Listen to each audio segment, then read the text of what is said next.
Hello everyone, welcome to Baji Rao IAS Academy.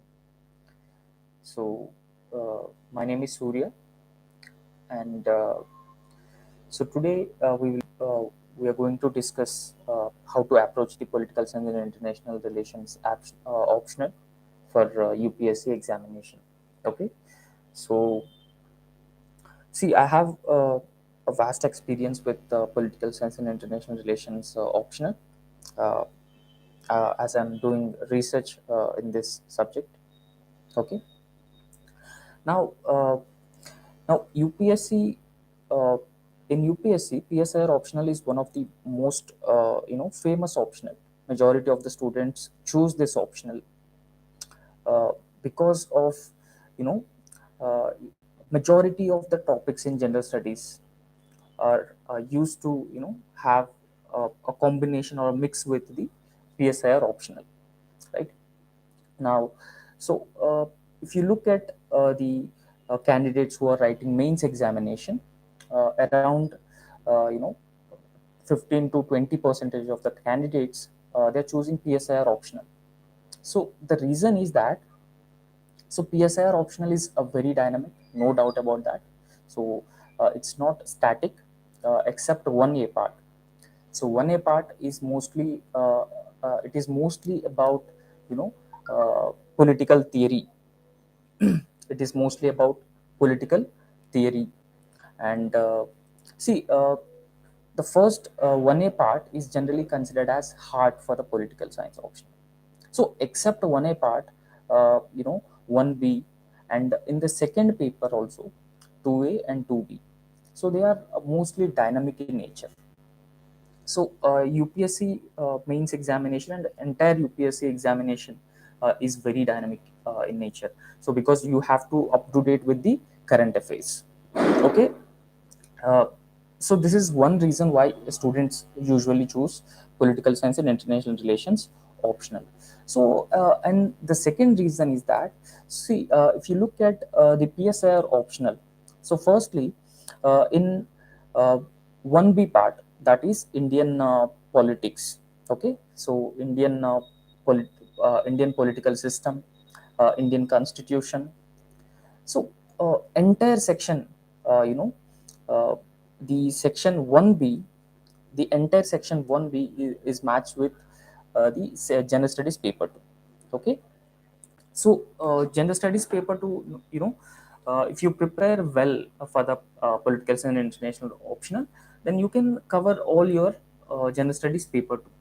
Okay, so this is the other advantage. So apart from that, in general studies paper 1 also, the history section, because in 1B you have few topics, particularly with respect to uh, Indian national movement. So what are different perspectives of Indian national movement, and even the post independence Indian history. So those topics will also be covered by the PSIR optional.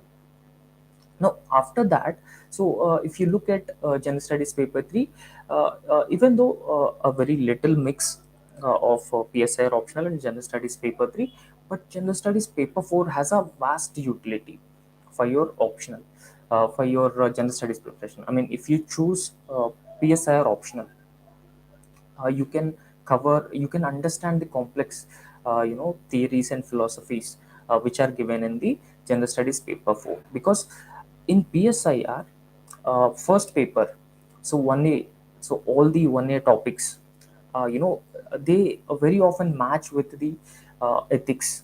For example, in 1A we read about Plato, Aristotle, Socrates, and all other political philosophers. We talk about Machiavelli, and we also talk about Hobbes.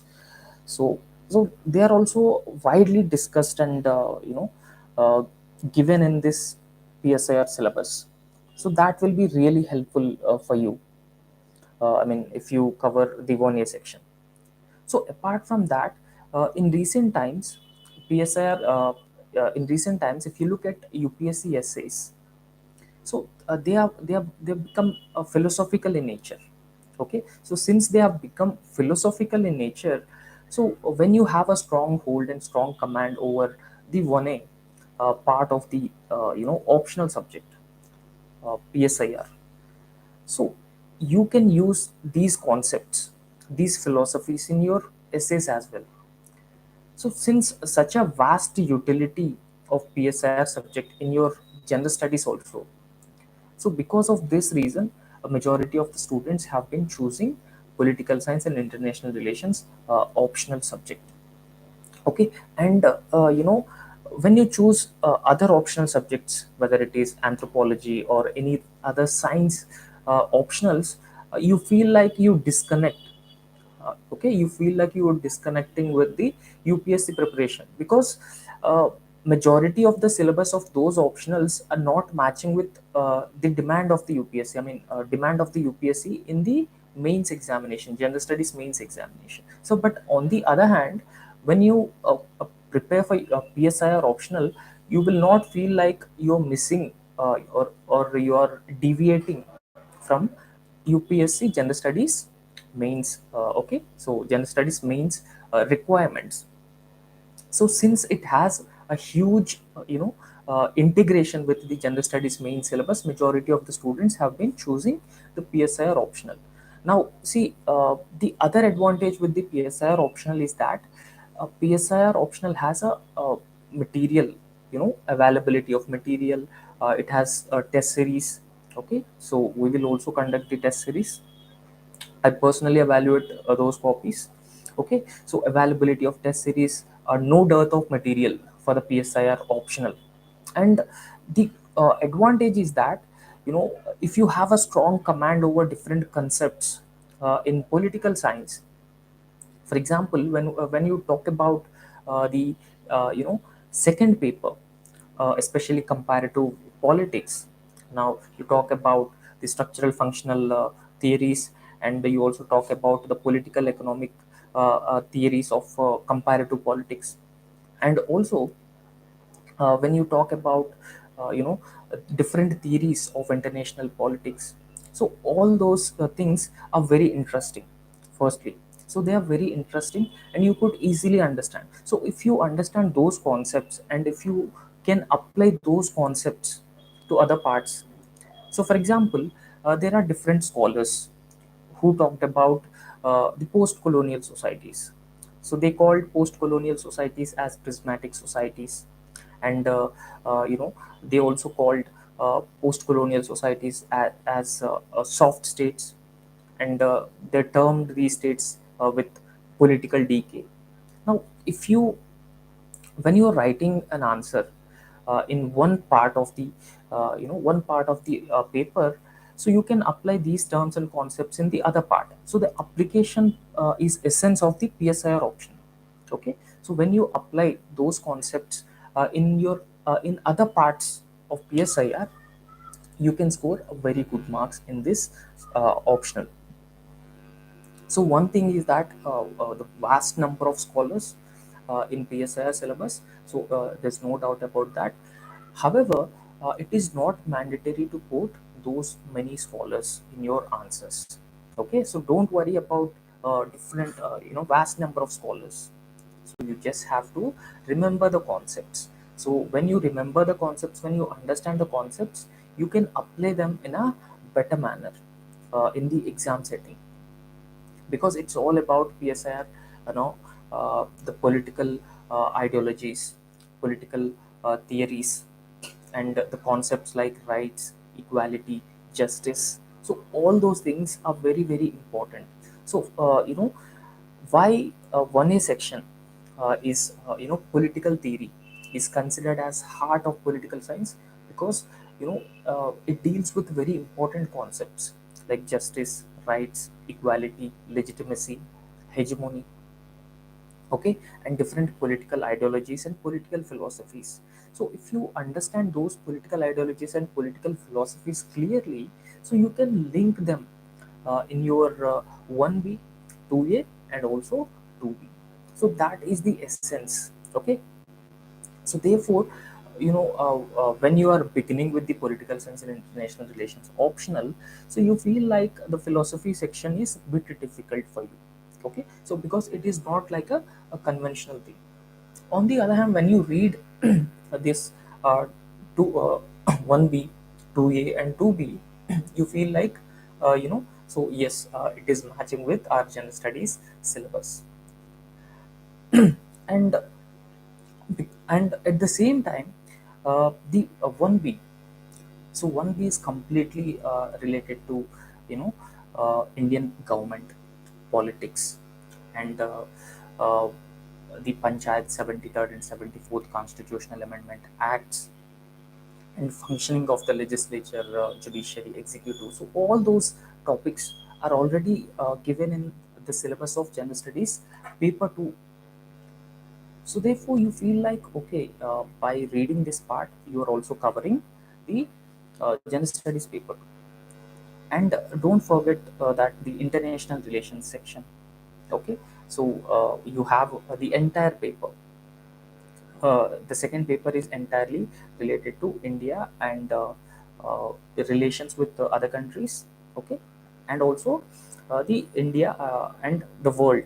Okay, so therefore, you know, political science and international relations optional is one of the best optional.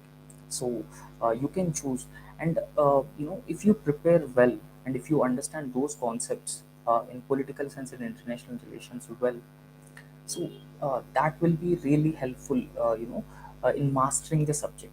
So when you master the subject, you can interlink the topics, so you can integrate these different concepts while writing answer, and that is the essence, and that is where you can score very good marks.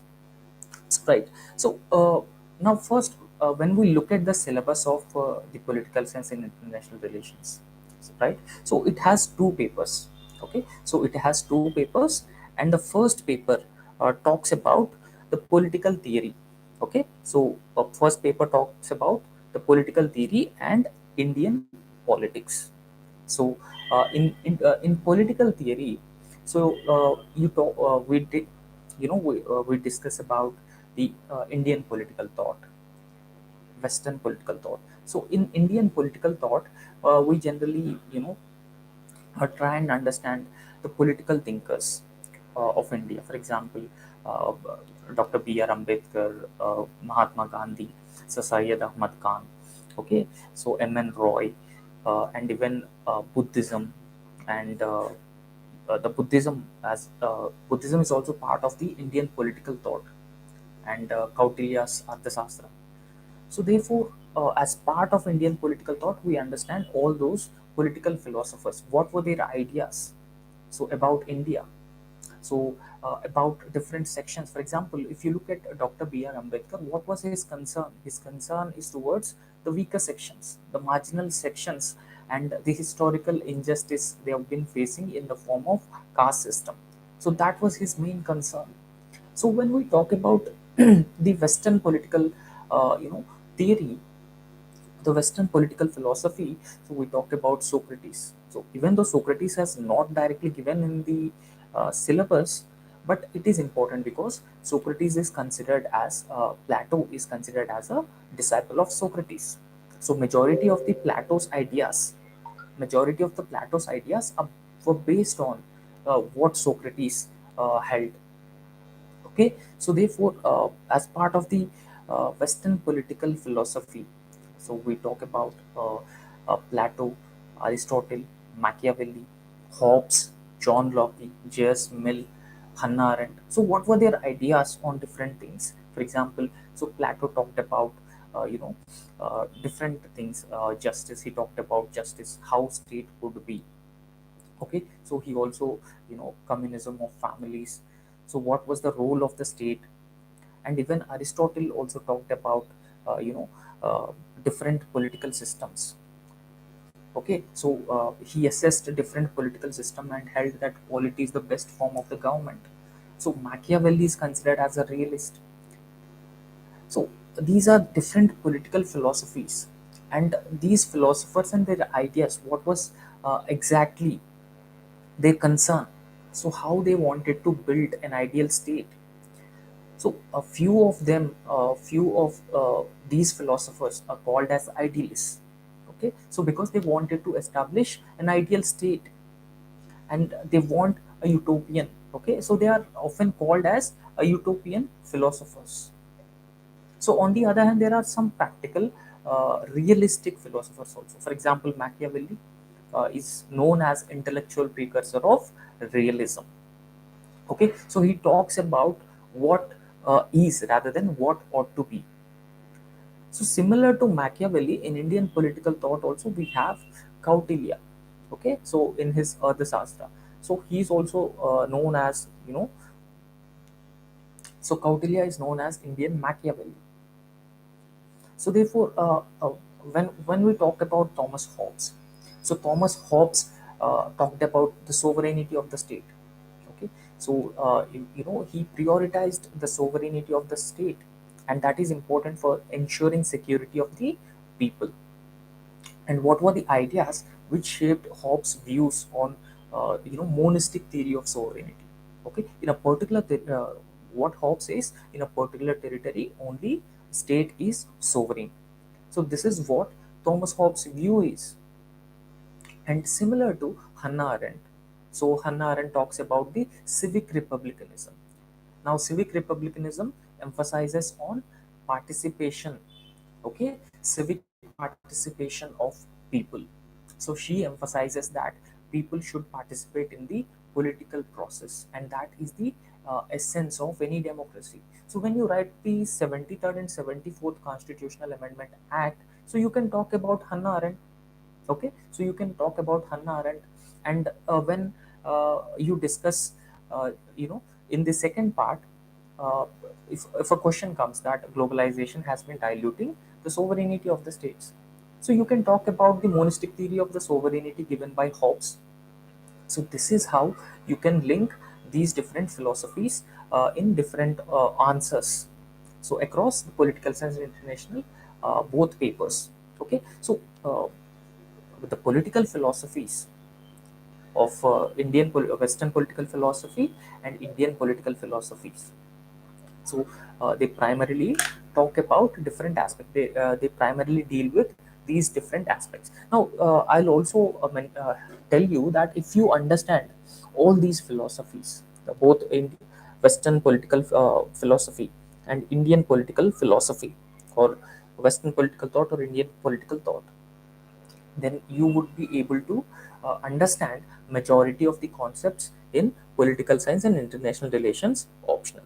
Now after that, we should also talk about the political ideologies. Okay, so political science is all about the political theory and the political ideologies. For example, so if you look at the Cold War, so majority of the 2A part, that is paper 2, it talks about Cold War. Okay, Cold War between two blocks, the Western Bloc and the Eastern Bloc, and how the Cold War led to the different alignments. For example, the third world countries have come up with a non-aligned movement. However, here the defining feature of the Cold War is the rivalry between two blocks based on different ideologies. The Western Bloc believes in, liberalism or capitalism as an ideology, and the Eastern Bloc believes in socialism. Okay, so therefore these ideologies are also very important. Now apart from that, so there are different other ideologies also, like feminism. Now in every year, UPSC continuously ask either an essay on women. Okay, definitely there's an essay on women. So this year also, 2023 means there's an essay on women. And similarly, there are more number of questions related to women in gender studies mains papers as well. So therefore, feminism as a political ideology is very important. So in political science, when we talk about feminism, okay, so this is called as an umbrella ideology. Okay, so there's no definite ideology here. So in umbrella ideology, what happens is that, so within feminism there are different groups. Okay, so there are different groups, and they give their views. Okay, so those views are different. And here, radical feminists and liberal feminists, socialist feminists, post-colonial feminists, and eco-feminists. So there are different feminist categories. So because of this reason, so they are called as, umbrella ideology. Okay, so there's no definite ideology. So in in optional papers, so UPSC definitely ask at least one question on feminism. So such importance of feminism has in entire political ideologies. So apart from that, so fascism, Gandhism, so are some of the other ideologies which we need to talk about. Okay, so therefore these ideologies and the political thought of different philosophers and thinkers is very important for your optional. Now see, apart from the Western political thought and Indian political thought, the other concepts which are given in the optional are democracy. Okay, so see, democracy is one of the very important concept. Okay, this is very important topic because you have to write application based answers in your 1 year section, 2 year section. Okay, and also this 1B section. Okay, so it primarily talks about the direct democracy, and so representative form of democracy and participative form of democracy.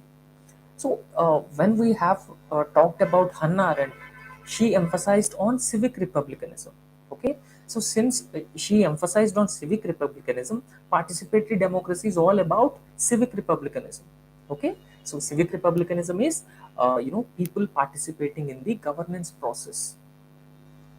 So you just link those topics in this manner, and it is also important to understand what is participatory democracy, and what is the nature of participatory democracy in Western developed countries and post-colonial societies.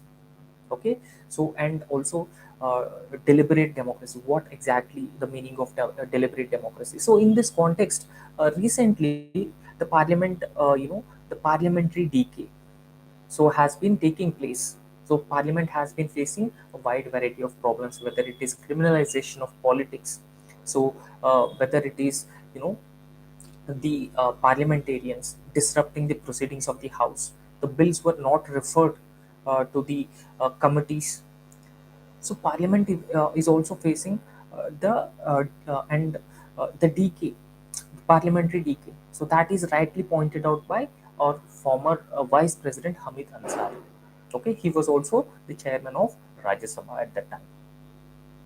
So therefore, this is how you have to link these concepts which are in the 1A section to your other papers.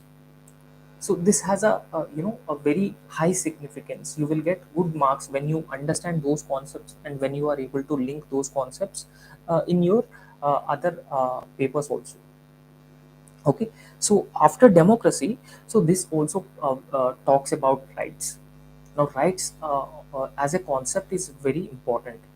Okay, so because universal declaration of human rights has been announced by the UN, particularly in the context of the the Holocaust that took place during Hitler time.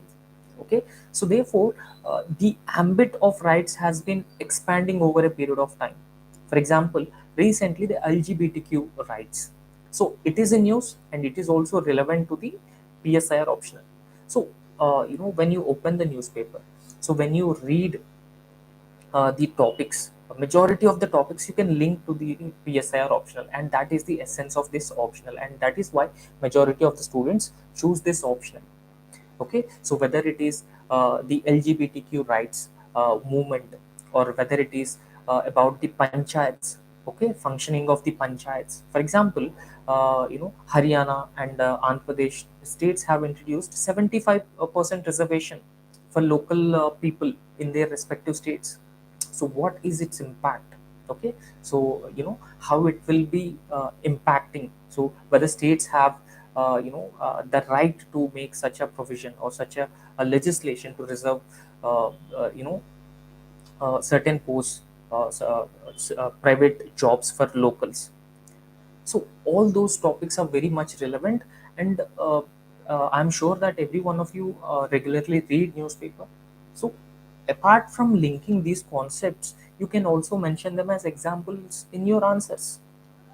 Okay, so when you write those examples in your answer, then it enriches the value of your answer, and that is the essence of scoring good marks in this optional. Now after that, rights, this also talks about equality. So what exactly the meaning of equality? Because so equality in political science is one of the most contested concept. Okay, so there's no agreement on the value of equality. So when we discuss equality in the context of liberalism, so they view liberalism, they view equality as absolute equality, as antithetical to the society or the progress of individual. So on the other hand, socialists argue for absolute equality, okay, substantive equality.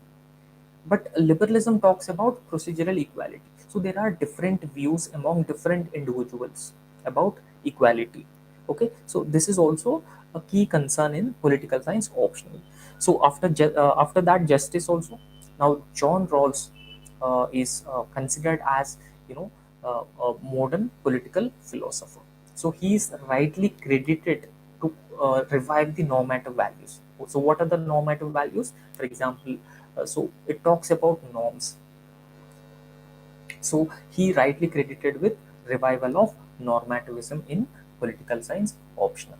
Okay, so he is also called as father of modern political philosophy. Okay, so because see, in political science, so earlier the concepts like the, normative and historical things were dominated political science optional. So because of the domination of normativism and historical aspects, David Easton, scholars like David Easton, they called for behavioralism. Okay, so they called for behavioralism in order to revive political science, make it more and more relevant. So behavioralism has been emphasized on scientific techniques, developing scientific techniques and further refining those scientific techniques. So however, so in the quest for refining those techniques, so what they have done, so they have completely neglected the field of political science. Okay, so they've made it a field of science, and they have neglected this normative aspect. So however, the David Easton, so when he called for behavioralism, then also if he understood that normative aspects are very very important in political science optional, and then he called for post behavioralism. So that is also called as he called as credo of relevance. Okay, so where he emphasized on essential synthesis of both normative and scientific techniques in political science.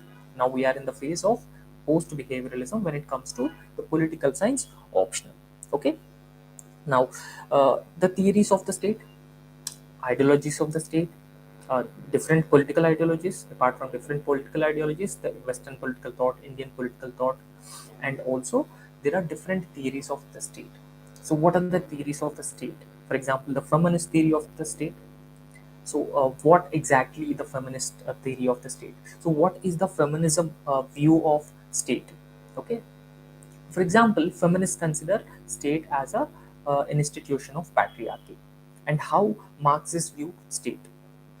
Okay, for example, Karl Marx himself said that state is an oppressive institution.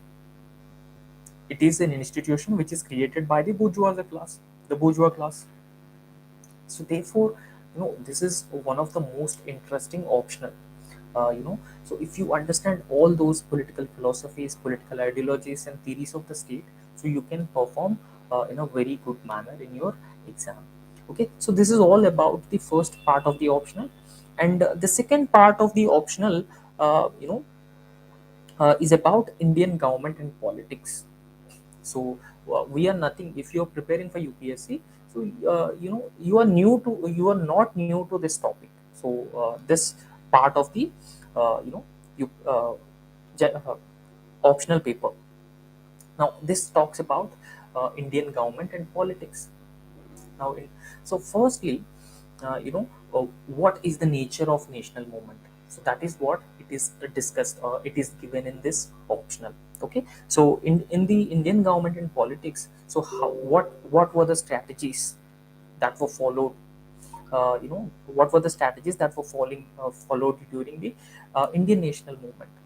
So what are the different views, for example the Marxist view and subaltern view of Indian national movement. So this subaltern view and the Dalit view that were represented by scholars like Dr. B.R. Ambedkar and so other scholars. So what were their views about the Indian national movement?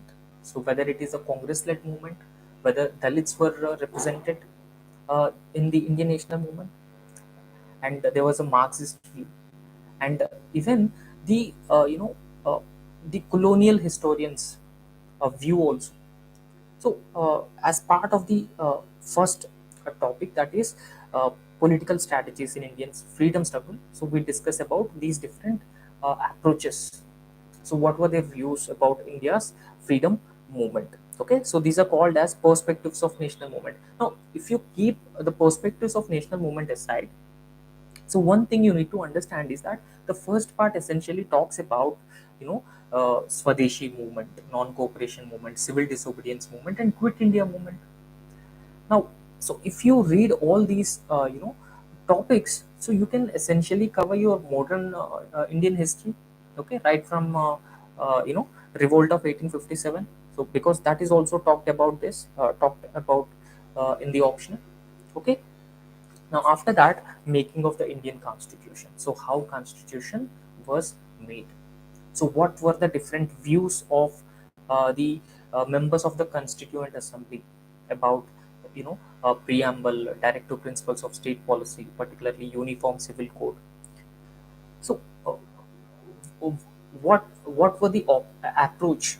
So, what were the different interpretations of the Constitution and opinions of the members in the Constituent Assembly is discussed in a detailed way in topic 2.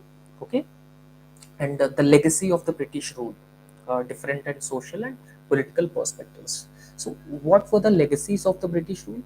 Okay, for example, the civil services is a legacy of British. Apart from that, the parliamentary form of government is the legacy, and the English language is a legacy of British rule. So Rabindranath Tagore specifically talked about British legacy. Okay, so this is a dirt and filth that India cannot clean so very easily. So this is when you're writing such answers, so you can also mention about the views of these scholars, so that it enriches your answer. Now after that, it also talks about salient features of the Indian Constitution. Now see, so all these topics have essentially matched with your gender studies paper 2 syllabus. So when you write about the uh, you know salient features, so what you talk about, for example fundamental rights, fundamental rights, directive principles of state policy, fundamental duties. Okay, so these are all salient features of Indian Constitution. Okay, salient features of Indian Constitution. Okay, so therefore, and if you read and understand these salient features, for example judicial review and basic structure doctrine, right? So this basic structure doctrine, how this basic structure doctrine has evolved over a period of time. Okay, so that is also very in the present context, the doctrine of basic structure has ensured that the judicial independence is maintained, and the parliament power to amend the constitution or bring new laws to alter the existing basic structure, so is being curtailed. So therefore in this context basic structure is very very important. Now as part of the salient features of Indian Constitution, we talk about the amendment procedure of our constitution, and basic structure doctrine, and judicial review, and also other amendment procedures. Now, so the principals organs of the union government and state government, center state relations, so all those factors are being discussed as part of the PSIR optional. So right, so this part. So after that, the grassroots democracy. So see, this is also a very important concept. Okay, this is a very important topic. So every year you expect at least one or two questions from this topic, grassroots democracy, both 73rd and 74th Constitutional Amendment Act. So in this particular topic, Manishankar Iyer Committee is one important committee. So what were the views of Manishankar Iyer Committee on local governance institutions? So instead of institutionalizing democracy at the grassroots level, the 73rd and 74th Constitutional Amendment Act led to the institutionalization of corruption at the grassroots level. So this was the view of Manishankar Iyer Committee. So he also held that no panchayat is better than the panchayat. So having a panchayat. So these are some of the views about the panchayat system. So therefore, in this context, it is very important for to understand devolution of powers to these panchayat raj institutions. Okay, so how powers are being devolved, and what are the issues in present panchayat raj system. So how can we resolve those issues? And we should also consider the second administrative reforms commission. What were its recommendations? And apart from that, National Commission for Review Working of the Constitution has also come up with various recommendations regarding the Panchayati Raj institutions. So all these factors we discuss in a detailed way. So once we get into the syllabus, and after that, the statutory institutions and commissions which are created. Okay, so for example, National Board for Wildlife is a statutory institution. Okay, so all those commissions, for example, constitutional bodies, UPSC itself a constitutional body. So apart from UPSC, and also the Comptroller and Auditor General of India, Election Commission of India, so all these bodies are constitutional bodies. Okay, so we have to discuss the functioning, the role of those institutions in strengthening democracy, upholding the constitutional values. Okay, so after that, federalism. Now India is a federal democracy, so no doubt about that. So how federalism actually works in India? So what are major federal features? Cooperative federalism, collaborative federalism. How the recent centralization trend from the recent centralization attempt by the government, the union government, has actually impacting the federal features. Okay, so why federalism is tilted towards center? So these are all essential features that we understand.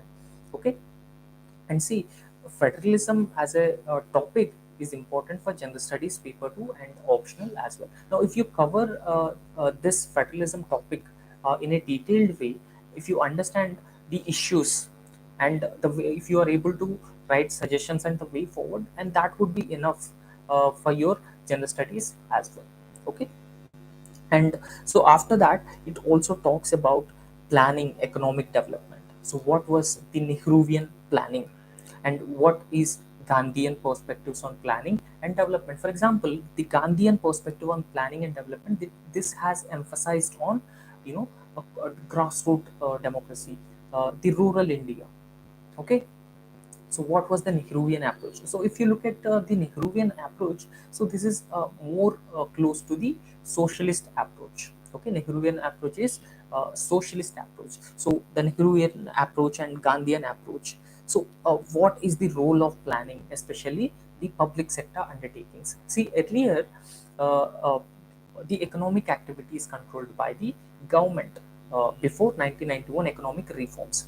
So at that time, these public sector undertakings have played a very huge role in minimizing the regional inequalities, because it is not possible for the private sector to establish their respective bases in all the parts of our country. Okay. So the areas where they find it profitable, only there they'll establish their base. So, on the other hand, the public sector undertakings have played a very crucial role in minimizing the regional inequalities across the country. Now, after that, we should also discuss the Green Revolution. Okay, so what exactly Green Revolution? So, how it has changed India's food security, and how Green Revolution led to the rise of certain castes. For example, the rise of OBCs is can be assumed to the Green Revolution. So Green Revolution, land reforms, and agrarian relations, liberalization, and economic reforms. So how economic reforms and how the globalization has led to inequalities in a country. Okay, how globalization has benefited only a certain section of society. So these all are factors we will discuss. See, uh, the planning and economic development, and this is the one area where it matches with the general studies paper 3, that is economy section. Now, after that, caste, religion, ethnicity in Indian politics. Now, how uh, voters are mobilized using caste, religion, and ethnic identities. So, how vote bank politics have been shaped in recent past. Okay, so how casteization of politics and politicization of the caste. Okay, so there are different scholars who have given their views on caste or religion and ethnicity role in Indian politics and political system. For example, scholars like Yogendra Yadav, Professor Yogendra Yadav, so they say that increasing use of caste in politics led to the deepening of democracy. Okay, so they says that uh, increasing emphasis on caste led to people have been coming in large numbers to vote. Okay, so this they called as democratic upsurge. So this is another concept. Okay, so these concepts we need to understand. Now after that, so it also emphasizes on social movements. So in India there are certain social movements. For example, anti-corruption movement, and there was a movement for right to information act. So these social movements and environmental movements, so what are the major challenges in these movements? So why the social movements are not so well developed in countries like India and post-colonial societies? Now, when you write about social movements, or when you understand about social movements, so you can also write about social movements in 2A section.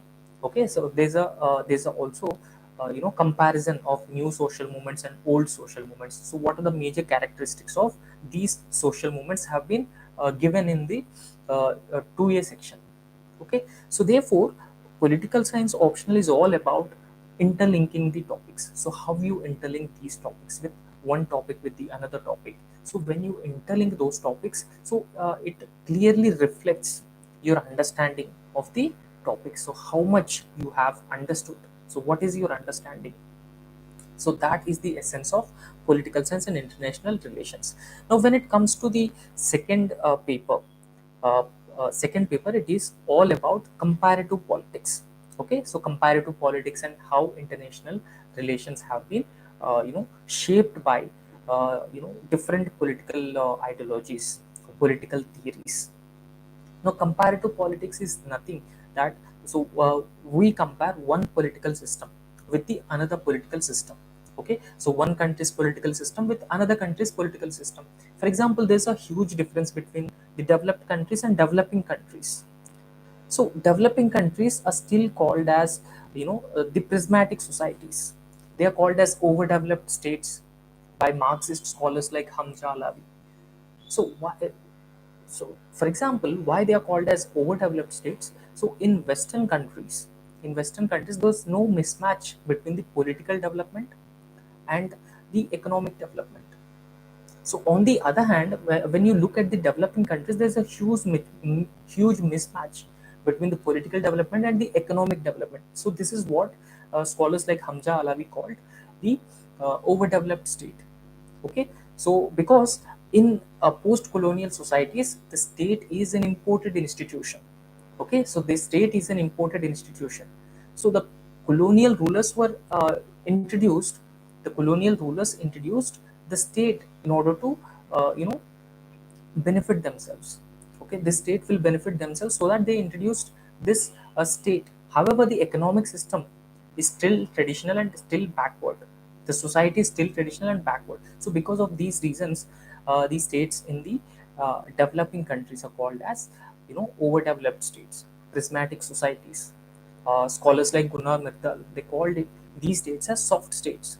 So this is how we understand these different topics. Okay, so this is the essence of comparative politics. So essentially we compare different political systems. And so what is the role of a state in comparative politics? So we not just study about the economy of a particular country, the society of a country.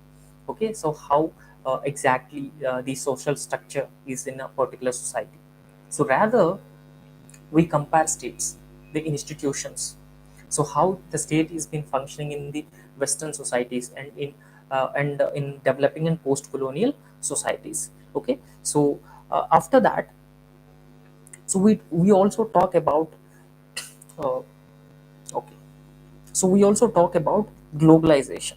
Okay, so now globalization is also very important. Now every year you see a question on globalization. So how, what is the impact of globalization? See, there are different scholars, there are hyper globalists. So hyper globalists says that because of globalization the world has got benefited. So on the other hand, there are scholars who view regressive, uh, they have a regressive view of globalization. So they say that globalization has not benefited the developing countries. So there are few other scholars, for example, Noam Chomsky. So he says that globalization has not even benefited the developed countries. Okay, so on the other hand, a few scholars like Amartya Sen, they says that globalization has certainly benefited the developing countries. Okay, so even the other feminist scholars, so they also criticize globalization. So what were the different views of these scholars on globalization? So how globalization has led to the, erosion of state sovereignty. Okay, so the state sovereignty's erosion takes place because there's an increasing role of multinational companies, the non-state actors. The non-state actors, NGOs, multinational companies, and civil society organizations have further increased their influence and their space in the international arena. So that has led to the state's erosion of sovereignty of the state. So, however, during the COVID-19 pandemic, so we see that the state has, taken over the position. Okay, even though there's a globalization, so scholars say that COVID-19 pandemic is a swan song. It is a swan song for globalization. So states have reclaimed their sovereignty, their authority. For example, they have imposed lockdowns. So they have imposed restrictions on the movement of the people. So they have, taken major decisions. And globalization does not work. It did not work during the COVID-19 pandemic.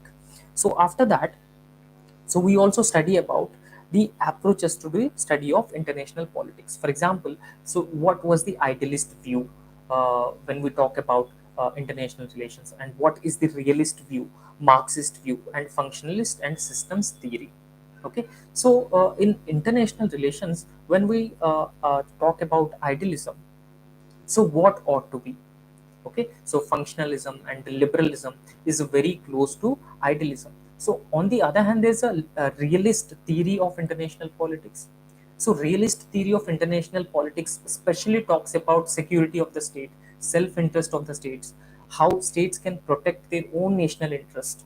Okay, so the realist theory of international politics gives primacy to their own national interest. Okay, so that has been given by the Morgenthau, Kenneth Walsh, Mearsheimer. Okay, after that, within realism, so realist school of international politics, there are also several sub schools. So once we uh, discuss these topics, so we will discuss them in a very detailed way. Okay, so what is the Marxist view of international politics, and also what world systems theory says? That was given by the Emmanuel Wallerstein. Okay, so after that, so we also discuss about the key concepts in international relations. So that is national security, power, balance of power, and deterrence. So what are these concepts? So these concepts are very crucial. Okay, so if you understand these concepts, you can link these concepts with 2A and 2B sections. Okay, so they play a very important and a very crucial role. Okay, and the international political order. So how the international political order has been changing right from the Cold War and the post Cold War, and now the COVID-19 pandemic. After the pandemic, so after the pandemic also, so the world order has been changing. So it has been becoming a multipolar world order from a unipolar world order.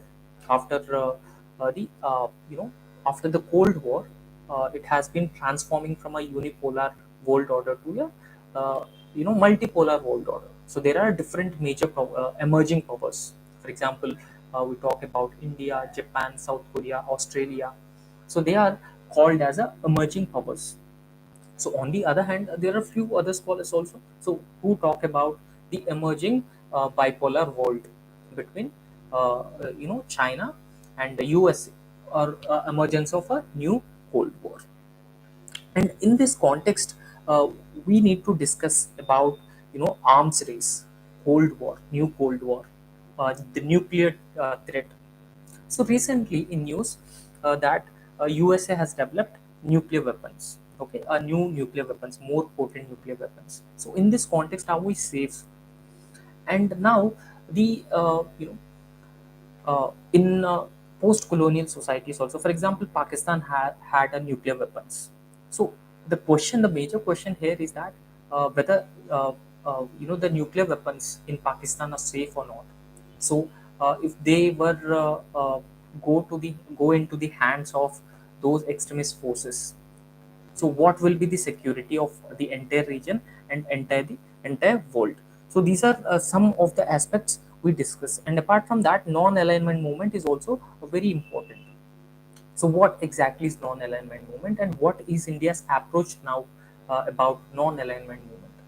So there are questions about the relevance of non-aligned movement, so in this multipolar world order. So earlier, NAM was relevant when it was a bipolar world order, but now we are living in a multipolar world order. So how NAM is relevant? So that is that those are the major questions. So for example, now India has been looking for a leadership position among the third world countries of global south. So in this context, NAM can become a better platform for India to project its leadership role. So therefore, still there's a confusion about relevance of NAM in the present context, whether NAM is relevant or not. Now after that, so we also discussed about UN, United Nations. So the relevance of United Nations, particularly in the context of this absence of reforms, there's a reluctance on the part of UN to reforms. Okay, so it is about representation. So whether providing representation, expanding United Nations Security Council, and providing more and more representation. For example, the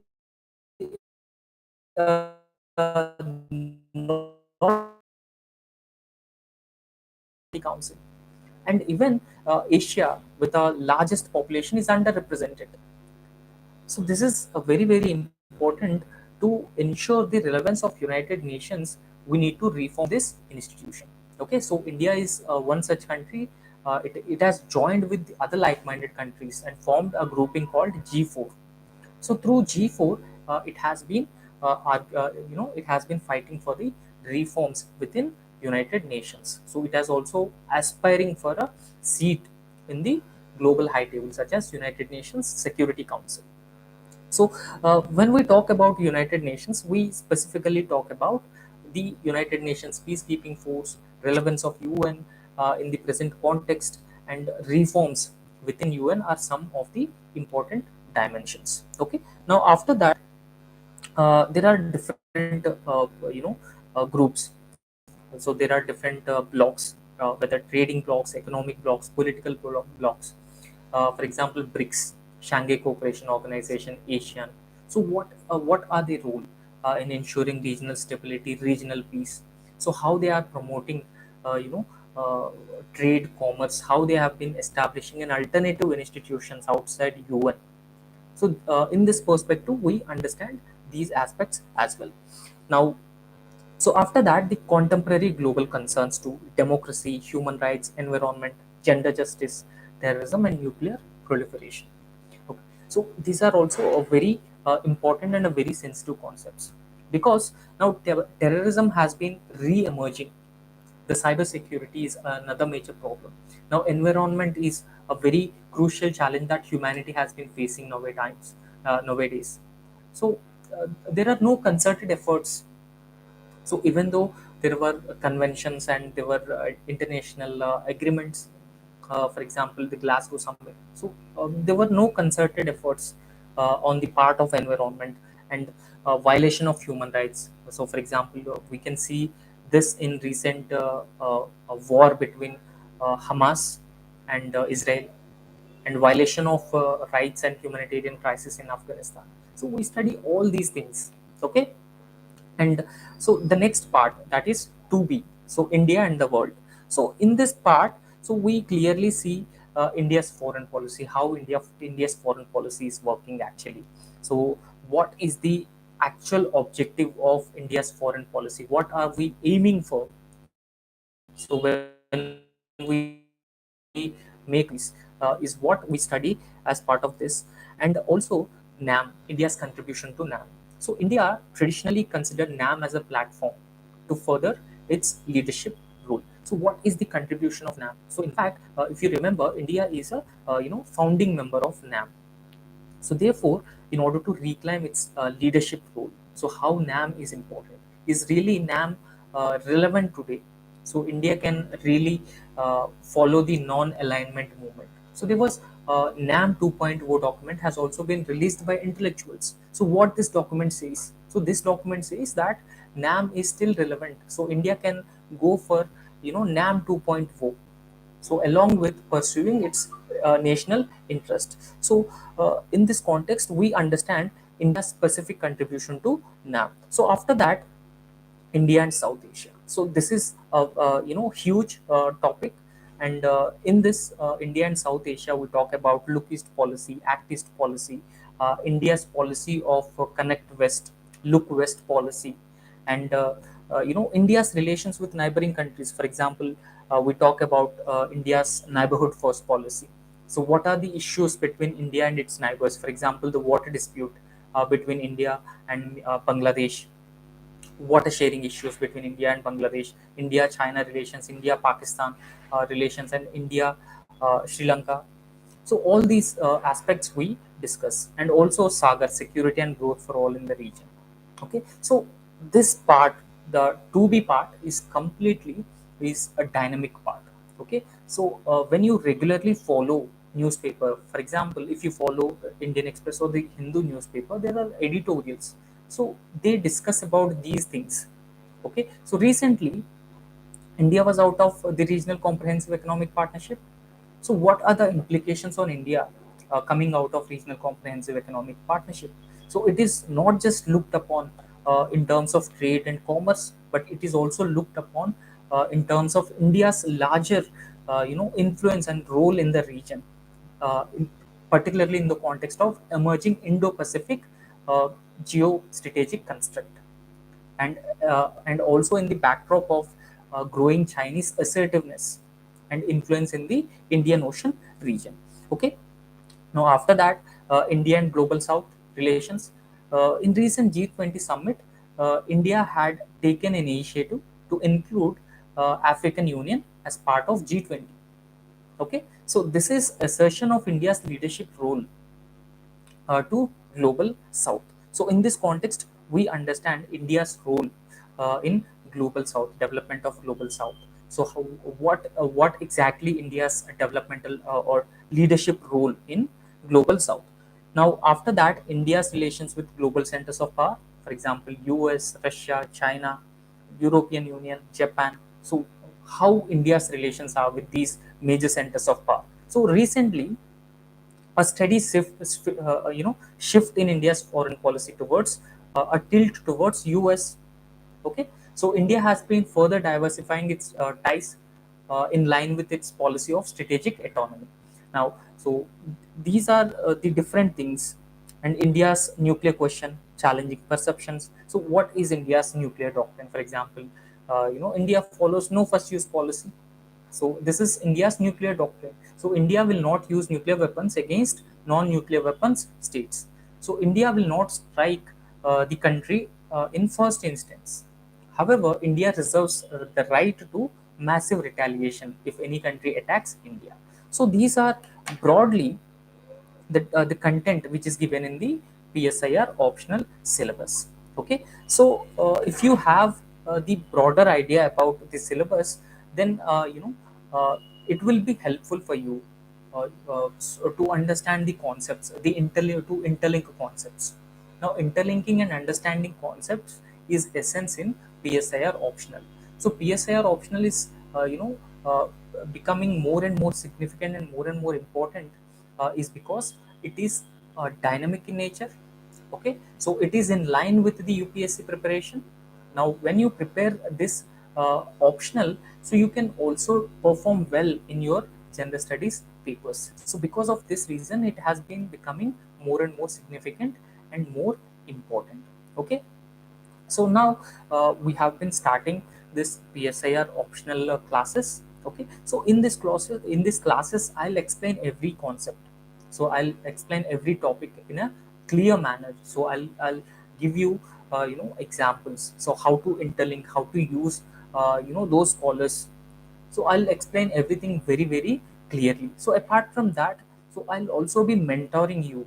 Okay, even if you have any personal doubts, okay, I'll be happy to you know resolve those queries of you, so that you will excel in your preparation, so that you will get to know how to prepare this optional, how to make a short notes if you're making short notes. And I'll also help you evaluate your answers. Okay, so when I evaluate your answers, so I'll find out uh, the mistakes you're committing, and how can you improve structuring of the answer. So when you improve the structuring of the answer, you can score very good marks. Okay, so uh, we'll be doing all this, and stay connected with us. If you have any doubts, you can ask me without any hesitation.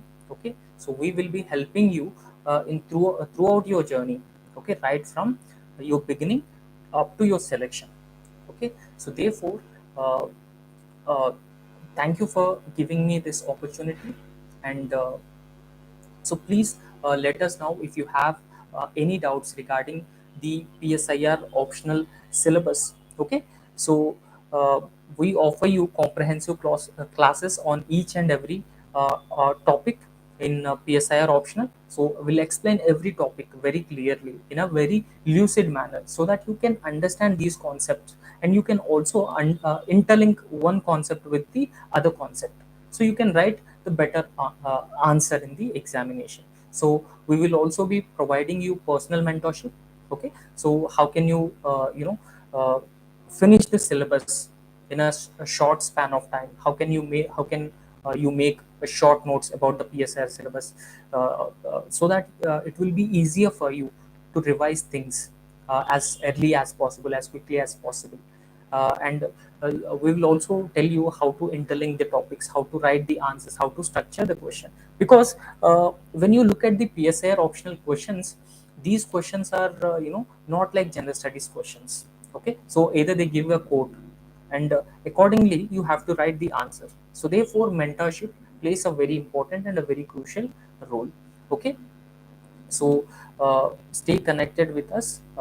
We will be helping you in excelling your optional preparation. Okay, so that's it from my side. So thank you so much, and if you have any doubts, you can ask those doubts, and we will be resolving all of your queries. Okay, so thank you so much. Okay.